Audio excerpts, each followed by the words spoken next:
Imagine pouvoir créer une maquette complète sur Figma en un temps record sans sacrifier la créativité ni même la précision. Et bah tout ça c'est aujourd'hui possible grâce à l'IA de Rilium. Dans cette vidéo, je vais te montrer comment utiliser Figma et l'intelligence artificielle de Rilium pour révolutionner ton processus de création de maquette Figma. Comme tu le sais certainement aujourd'hui, la maquette c'est une étape cruciale dans laquelle toutes tes idées prennent vie pour la première fois. C'est donc une étape clé pour réussir ton futur site mais aussi soumettre la maquette à tes clients si tu es web designer. Et comme tu le sais certainement aussi, une maquette Figma de qualité se vend très cher aujourd'hui parce qu'en fait c'est une compétence en France qui est assez peu maîtrisée. Donc bien entendu, maîtriser Figma te permettra de te démarquer immédiatement de la concurrence pour faire exploser ton business rapidement. Que tu sois débutant ou designer expérimenté, cette méthode va aussi te permettre de gagner un max de temps tout en te permettant de réaliser des maquettes très poussées. Alors bien sûr, si tu veux aller plus loin dans l'apprentissage de Figma pour créer des maquettes de sites, d'e-commerce intuitif ou même encore d'applications mobiles ou web, n'hésite pas à rejoindre nos formations no-code Corias dans lesquelles on te forme sur tous les meilleurs outils no-code et notamment sur Figma. D'ailleurs, tu peux retrouver dès maintenant une initiation 100% offerte sur Figma à découvrir dans notre espace. Pour ça, tu as juste à cliquer sur le lien qui se trouve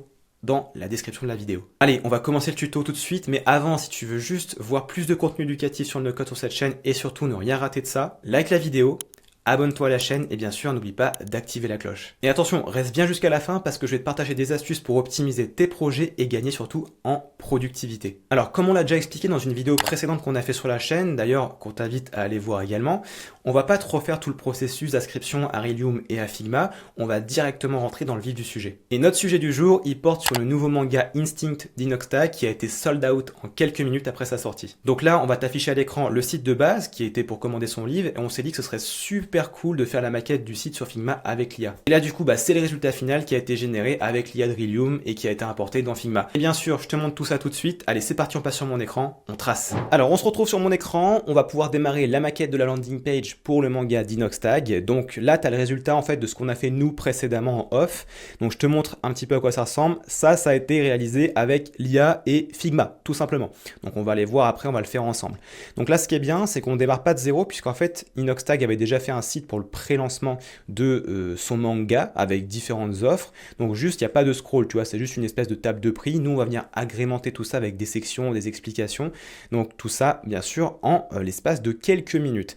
Donc pour ça, on va utiliser quoi comme outil? On va utiliser Rilium parce que c'est un très bon outil. On va faire la structure de la page et le wireframe. Donc là, pour structurer tout ça, on va se rendre simplement ici sur le projet qu'on a déjà fait. Je vais copier le prompt parce qu'en fait, Rilium fonctionne avec un système de prompt. Donc là, je vais le coller. Donc, qu'est-ce que j'ai écrit? J'ai écrit réalisation de la landing page pour le nouveau manga de Inoxtag, le youtubeur, bien sûr, on précise, nommé Instinct. Et on va mettre un truc en plus pour le pré-lancement. Ça va l'aider notamment pour définir des sections et le copywriting. Donc là, ensuite, on choisit le nombre de pages, donc 1 à 5 pages, on ne peut pas choisir moins, et on choisit bien la langue française. Et là, on fait Generate, et regarde bien la magie opérée, c'est incroyable. Là, il me fait la structure de la page, qu'on peut en nommer d'ailleurs landing page, si on préfère, parce que c'est pas forcément la home ici. Alors bien sûr, on va élaguer un petit peu, on nettoie toutes les pages qui ont été générées, puisque en fait, c'est juste une ELP, nous, c'est pas un site complet. Voilà, donc là, qu'est-ce qu'on a? On a une barre de navigation, on va retirer juste le composant ici, une hero section, liste des fonctionnalités. Alors, il nous explique à chaque fois ce qu'il y a dedans, parce que tu pourrais dire des fonctionnalités pour un manga, ça n'a aucun rapport. Effectivement, c'est le cas. Donc, on pourra venir modifier en fait cette structure là. Donc là on a section des avantages, témoignages, etc. Bon alors témoignages on n'en veut pas, fonctionnalité on n'en veut pas, CTA, newsletter non plus, contact, alors ici c'est pareil, on retire au niveau du pied de page. Par contre ce qu'il nous faut nous, c'est plus en dessous, je vais mettre une section feature pour avoir un espèce de bloc gauche-droite, tu vas voir. Ensuite, ici, j'ai section des avantages, non plus. Nous, ce qu'on veut, en fait, en dessous, c'est un petit CTA qu'on a déjà ici. Et en dessous du CTA, on va s'ajouter une section qui va être pricing, pour remettre la table des prix, en fait, qu'avait Inoxtag sur son site de base. Donc là, voilà, on va se contenter de ça, c'est très bien. On va aller maintenant au niveau du wireframe et on laisse l'IA faire sa magie. Donc là, comme tu peux le voir, ça me génère toutes les sections, tout le copywriting, en venant piocher dans les composants de Rilium. Donc ça, c'est très pratique. On laisse terminer tout ça. Donc regarde déjà, hop, voilà, j'ai quelque chose de pas trop mal, ça ressemble un petit peu à ce qu'on a fait. Juste, on va modifier 2-3 choses. Donc là déjà, au niveau de la nav, on va venir modifier ça. Alors, c'est très bien, j'aime bien la nav, par contre, on n'a pas besoin de ce menu comme ça, ce méga menu. Donc ça, on retire, on garde ça. L'aéro, on va changer un peu la dispo. On va faire Replace Component, on va choisir une dispo plus comme ça, pour mettre une bannière et le texte de cette manière-là. Ok. Ici, c'est Feature. Alors, là j'aime bien, mais il nous manque quelques CTA là. On va mettre 2-3 CTA, donc là on va prendre quoi? Quelque chose de plus simple, encore plus simple. Voilà, ça c'est très bien. Le CTA, j'aime bien. Juste, peut-être ne mettre qu'un bouton, on va delete ici. Alors on verra après, on pourra en ajouter un deuxième. Les tarifs, là on a besoin de 3 colonnes et non 2. Alors on va voir s'il nous propose directement sur le composant de mettre 3 colonnes. Bah non, tu vois, il nous propose une ou deux. Donc il faut changer en fait le composant et on va aller chercher une table de prix comme ça avec 3 tables. Alors par contre, tu vois, ici on a forcément mensuel, annuel. Nous, on n'en a pas forcément besoin, mais c'est pas grave. Ce qu'on va faire, c'est qu'on va quand même la sélectionner. Tac. Est-ce que je peux retirer directement depuis Iridium? Non. Donc on retirera dans Figma. On va laisser tel quel. Ce qu'on peut faire, c'est régénérer tout simplement le copywriting si on le souhaite, hein. Par exemple, on va ici et on va faire Generate Copy. Voilà. Et là, ça va refaire une copie pour ce qu'on fait de base, enfin le manga en fait, tout simplement. Contact, c'est très bien. Le footer, c'est très bien aussi. On a donc terminé la wireframe. On peut maintenant importer tout ça dans Figma. Alors maintenant, comment est-ce qu'on fait pour exporter tout ça vers Figma? On va venir simplement sur Export, on fait Export to Figma. Et là, on suit les étapes. On doit déjà ouvrir Iridium Figma Kit pour créer un nouveau fichier design dans Figma. Une fois que c'est fait, je vais arriver ici. Je vais faire Open in Figma. Et là, je vais arriver dans un fichier de design. Donc là, on va pouvoir commencer à designer tout ça. Mais déjà, on installe la style guide. Donc là, on laisse travailler l'outil. Ok, donc une fois que tout a été installé, comme tu peux le voir, c'est en train de se mettre en place. Donc là, c'est juste la petite page d'accueil de la style guide. Là, on a ici tout ce qu'on veut nous, Workspace New, donc le sitemap, la wireframe qu'on va devoir importer nous-mêmes et la fameuse style guide qui va nous permettre de changer tous les styles de notre maquette. Ok. Puis après, plein de composants que Iridium met à disposition, mais dont on n'aura pas forcément besoin à ce niveau-là. Ensuite, on retourne dans Iridium. On va installer le plugin, donc tu cliques ici, même principe, hein. Tu ouvres, tu installes le plugin, nous c'est déjà fait, donc là tu fais attention, ça va t'ouvrir un nouveau fichier, mais tu l'installes, une fois que c'est fait, tu ressors d'ici, tu retournes bien dans ce que tu viens de créer au niveau de la style guide, et quand tu as le plugin, tu viens sur sitemap par exemple, tu fais clic droit, plugin, Iridium.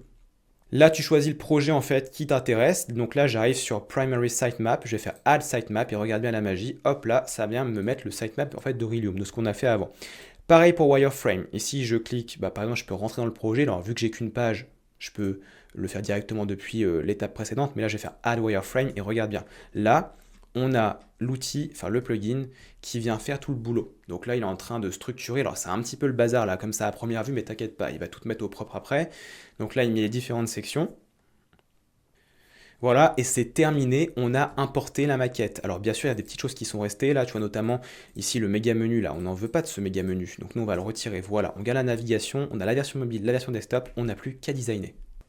Alors là maintenant pour designer la maquette, comment est-ce qu'on va s'y prendre? Eh bien tout simplement, on va utiliser ici les variables dans Figma et la style guide. Donc notamment ici on a une style guide et tu vas voir que quand je vais changer un élément là-dessus, ça va venir impacter la maquette. On va commencer ici par tout ce qui va être fonte. Alors au niveau de la fonte, nous on va la changer. Donc là j'ai mes H1, H2, H3, donc je peux cliquer dessus, tu vois là dans ma hiérarchie je suis sur le H1, heading. Je vais cliquer ici. Hop, c'est déjà en fait des H1 qui sont paramétrés, qui ont déjà un style, mais on va l'éditer. Et alors là, on va mettre ici la typo qui m'intéresse. Alors, je vais la récupérer directement sur le projet qui était là. Tac, c'était Right House. Bon, je sais pas comment ça se prononce, mais ça, voilà, c'est cette typo-là. Hop, je la sélectionne, je mets bien ici Regular, voilà. Je peux changer la taille si je veux, l'espacement des lettres, etc. On va se contenter uniquement de la fonte dans notre cas. Pareil, je change ici et je mets Regular et je fais ça encore sur le H3 et ce sera suffisant. Regarde bien là, donc maintenant une fois que j'ai fait mes changements, donc Right House et Regular, je vais retourner sur le wireframe et regarde là en fait ce qui se passe c'est que maintenant tous mes titres sont passés sur le style du H1 et donc sont bien, comme tu peux voir, sur la bonne fonte. Donc c'est génial. Ok. Maintenant, en termes de couleur, comment est-ce qu'on va s'y prendre? Eh bien là, déjà, ce qu'on va faire, regarde, on va venir ici dans ce qu'on appelle les local variables. On va avoir différentes variables, les sémantiques connectées aux différents éléments du projet, et on va avoir les primitives qui, en fait, permettent aux sémantiques d'afficher les bonnes couleurs. Ok, donc là, tu vois, chaque variable sémantique est connectée à une variable primitive. Bon, nous, on va juste rajouter une petite couleur dans Color Brand. On va aller chercher celle-ci qui m'intéresse. Et je vais venir simplement créer une nouvelle variable de couleur. Je vais l'appeler red, tout simplement, et je vais la mettre ici. Et en fait, je vais pouvoir la connecter à différentes choses. On verra ça par la suite. Déjà, moi, ce que je vais faire, c'est que je vais passer la page en dark. Je vais aller dans sémantique, et en fait, on va inverser les couleurs. Parce que comme tu peux le voir ici, ma couleur primaire, c'est...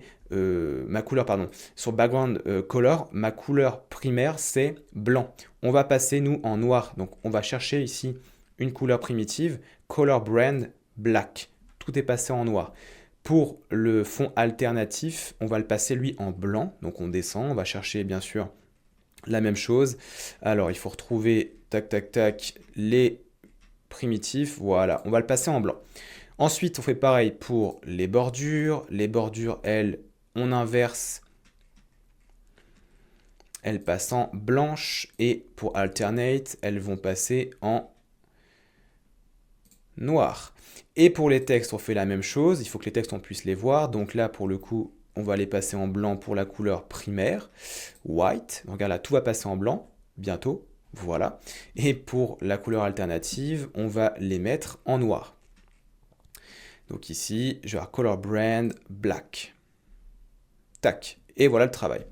Donc là, comme tu peux le voir, ça a fait des petits changements sur le site. C'est génial. On y est presque. On a encore les liens à faire. Donc ici, je vais changer par white et la black. Voilà. Comme ça, on voit bien les liens de menu, de navigation. Après, on a le logo à changer, mais ça, on va le faire juste après. Et maintenant, je vais changer la couleur de mes boutons. On va mettre des boutons plutôt dans la couleur, en fait, rouge. Donc, pour ça, on va se rendre sur la Style Guide. Là, on va dézoomer un peu, switcher sur la droite. Et là, comme tu peux le constater, j'ai des boutons. Alors, on voit plus les textes parce qu'on a changé les couleurs. C'est normal. Là, ce que je vais faire, c'est que je vais double-cliquer sur le composant button qui est juste ici. Je vais aller sur la couleur qui est là et je vais changer en fait par red. Et regarde bien ce qui va se passer. Color brand, red, ok. Et au niveau par contre des textes, tu vois ici on voit qu'ils sont en blanc et ils sont en noir. Donc text alternate, alors pardon c'est ici les textes. Text alternate, on va mettre plutôt primary pour voir ce que ça donne. Ok, donc là ça repasse en blanc, c'est génial. Et pour celui-ci, on va repasser sur text alternate. Et voilà le travail, on a changé le style. Maintenant on va prendre toutes les variables ici de boutons. Tac, je maintiens mage et je sélectionne tout. Et on va mettre un border radius de 8 pour arrondir un petit peu tout ça. Donc ça prend un petit peu de temps parce qu'il y a beaucoup d'éléments. Hop, et voilà le travail. Et regarde bien maintenant sur la wireframe, bam, voilà, tous mes boutons sont passés dans le style qu'on veut. Alors au niveau de la nav, je vais retirer un bouton, pas besoin de deux. Et en fait après ici, je peux jouer en fait avec les différents styles de boutons. Ça va se passer à ce niveau-là. Tu vois, small, alternate, il va passer en blanc. Ensuite, secondary, etc. Donc là, vraiment, je peux m'amuser. Donc là, par exemple, secondary, alternate, il va passer en blanc, hein, comme tu peux le voir. Nous, on va le garder en bouton primaire. Mais lui, par exemple, tu vois, c'est un bouton alternatif. Donc, enfin, secondary, mais on va le mettre en alternatif. Voilà. Et ça pourrait être, par exemple, ici, précommandé. Donc là, regarde, si sur le bouton de base, alors, je vais essayer de prendre un bouton de base, ça va être celui-ci. Je vais changer le texte ici. Je vais mettre précommandé. Hop, si là je veux que ça s'applique à tous mes boutons, et ben en fait ce que je peux faire c'est que je peux cliquer sur le bouton, donc là ici je vais faire un petit clic droit et je vais aller simplement sur Main Component, Push Changes to Main Component et là en fait ça va s'appliquer à tous les boutons, mais regarde, là alors lui ça a fonctionné mais pas tous, là par exemple ça n'a pas fonctionné parce qu'il y a eu des changements de fait à la mano, par là, le transfert entre Rhelium et Figma, tu peux faire un petit clic droit dessus et tu vas faire Reset, donc hop là, et voilà le travail. Après, bien sûr, si tu veux qu'ils prennent toute la largeur, tu viens ici, tu fais Fill Container, sans problème, voilà. Et là, tu fais ça pour tous les boutons. Ok, on va commencer à designer tout ça. Donc là, on va s'attaquer déjà au logo. Alors attention, le logo, c'est ici un élément, c'est un composant. Donc Go to Main Component, ça nous amène dans la Style Guide. Et là, on peut le modifier, le logo. Voilà, donc du coup, j'ai changé le logo. Je vais prendre que celui-ci pour le moment, hein. Je vais retourner dans ma wireframe. Je vais aller à ce niveau-là, et en fait ici je peux changer, tu vois, la couleur de mon logo en light, comme ça va me mettre le bon logo. Ok, nickel. Là au niveau de l'image, je double-clique dessus, je vais avoir ici la possibilité d'uploader une image aussi, donc on va prendre simplement la petite image de l'aéro qui est juste ici. Voilà le travail. Maintenant si je veux ajouter un espèce de dégradé pour avoir une démarcation qui est là, tu vois ici on a une démarcation, pareil sur la navigation on voit qu'il y a une petite démarcation qui est faite à ce niveau-là, donc content, on va retirer ici stroke, je retire la bordure blanche. Et là, je vais simplement venir ici je vais ajouter, hop, un fond, je vais mettre un dégradé linéaire, je vais ajouter un point central, donc à 50% à peu près, enfin non, 50% pile, hein, tout simplement, et on va mettre ici un fond noir, hop, attention, ici à bien être à 100%, nickel, et là, je vais mettre, tac, comme ça, au centre, on va mettre 0. 0%. On va maintenant arranger un peu tout ça pour éviter que ce soit trop sombre. Donc là déjà, on va pas mettre 100% ici, on va peut-être mettre 80. Ouais, 80, ok. Et en bas, on va faire... on va laisser 100% en bas. On va laisser 100% ici. Là, on va remonter un petit peu. Et là, tu vas me dire, mais il y a une démarcation ici. Ouais, t'inquiète pas, regarde. On prend la navigation. On va retirer ici le fond. Ok, je retire le fond. Et ce que je vais faire, c'est que maintenant, bah, effectivement, il n'y a plus de fond. Parce qu'en fait, le fond de la page n'a pas de couleur. Là, c'est les couleurs qui ont le noir, c'est vraiment les sections. Mais c'est pas grave, on va passer en position absolue. Ce qui est que ça passe au-dessus. Donc ça, c'est génial. Comme ça, on a une navigation flottante. C'est très bien. Donc là, ok, bon, on a fait le header, c'est bien. Donc ça, on peut laisser tel quel. On va s'inscrire précommandé, pourquoi pas. Là, on a une petite section donc CTA, enfin plutôt feature, qui va expliquer un petit peu le manga. Donc là, c'est l'occasion justement d'afficher ici le manga, voilà. Alors pour qu'il rentre pile poil, on va mettre ici non pas fill mais fit, comme ça il va rentrer nickel. Voilà, et là je vais changer les boutons. Alors pour le bouton, on va prendre le primary, ok, nickel. Là on a un bouton link, mais on va mettre secondary, puis on va mettre alternate pour qu'il soit blanc. Ah, on a un icône dedans, on peut en mettre un, mais nous on n'en veut pas, donc on va mettre ici non pas d'icône, on va mettre no icon, voilà. Et après on peut mettre ce qu'on veut ici, en savoir plus si on souhaite, voilà. Nickel, donc la deuxième section est prête. On a une petite section CTA. Alors là, ce qu'on peut faire, c'est venir lui mettre un petit peu de border radius, tu vois. On va faire un truc sympa comme ça, c'est assez moderne, 50. Alors là, par contre, on voit la démarcation avec la page. Bah, c'est pas grave, ce qu'on va faire, regarde, on va revenir sur la page globale, qui est là, landing page. Donc là, on a mobile et là, on a ordi. On va juste les inverser parce que sinon, c'est un peu pénible. Et on va venir sur Fill, choisir la couleur de fond, Background Color Primary. Et là, hop là, comme tu peux le constater, c'est venu changer le fond. Alors maintenant, ici, on va venir mettre un fond. Alors on va mettre un fond d'une illustration qui a été faite pour le manga. Alors ici, il faut juste retrouver l'image de fond qui est là, upload, et on va mettre celle-ci, que je trouve pas mal. Très très sympa comme image. On va augmenter l'overlay par contre. On va mettre 70%.